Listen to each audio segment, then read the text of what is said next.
frères et sœurs, donc nous devons comprendre que l'autel, mes bien-aimés dans le Seigneur, a une puissance inimaginable. Ainsi, mes bien-aimés dans le Seigneur, nous avons expliqué l'autel de la lignée paternelle et la lignée maternelle. L'autel est tellement important. Un homme ne peut pas subsister sans autel. Mon frère, que tout ce que vous voyez, il n'y a pas de règne sans sacrificature. Aucune royauté, aucun pouvoir peut tenir longtemps si à côté il n'y a pas un sacrificateur pour lui. Il n'y a aucun pouvoir sur la terre peut demeurer longtemps s'il n'y a pas un sacrificateur à côté. S'il n'y a pas un ganga de Dieu ou un ganga de Satan. Le pouvoir que vous voyez peut substituer seulement lorsqu'il y a un sacrificateur. Et pour cela, même pour nous les chrétiens, Jésus a fait de nous le roi et le sacrificateur. Parce que si tu veux régner, il faut savoir sacrifier la nuit. Tu ne peux pas régner la journée si tu ne sais pas sacrifier la nuit. Tous ceux qui règnent la journée, soit ils sacrifient eux-mêmes, soit ils ont leur sacrificateur. Est-ce que quelqu'un est en train de m'écouter? On ne peut pas régner sans sacrificateur. C'est ainsi, frères et sœurs, la royauté ou le royaume qui ne tombera jamais, c'est le royaume d'Angleterre. Parce que le roi d'Angleterre avait compris quelque chose. Un jour, il a divorcé. Le cardinal lui a dit, tu ne peux pas te marier. Parce qu'il avait compris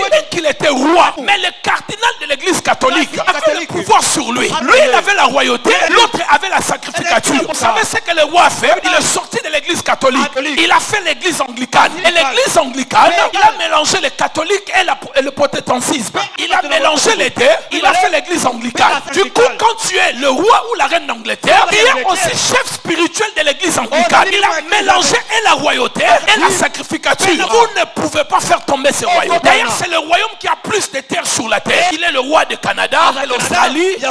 Il a même colonisé l'Inde, plein de pays. Même les États-Unis. Les gens sont partis d'Angleterre pour commencer les États-Unis. Vous voyez, ces gens avaient compris la puissance de la spiritualité. Ils avaient compris celui qui a le pouvoir physique n'est pas plus fort que celui qui a le pouvoir spirituel. C'est pour cela que vous allez voir nos politiciens. À l'époque de Kabila, il y avait un homme politique de haut rang. Il pouvait être entre 5 parmi les 5 personnalités de la législation passée.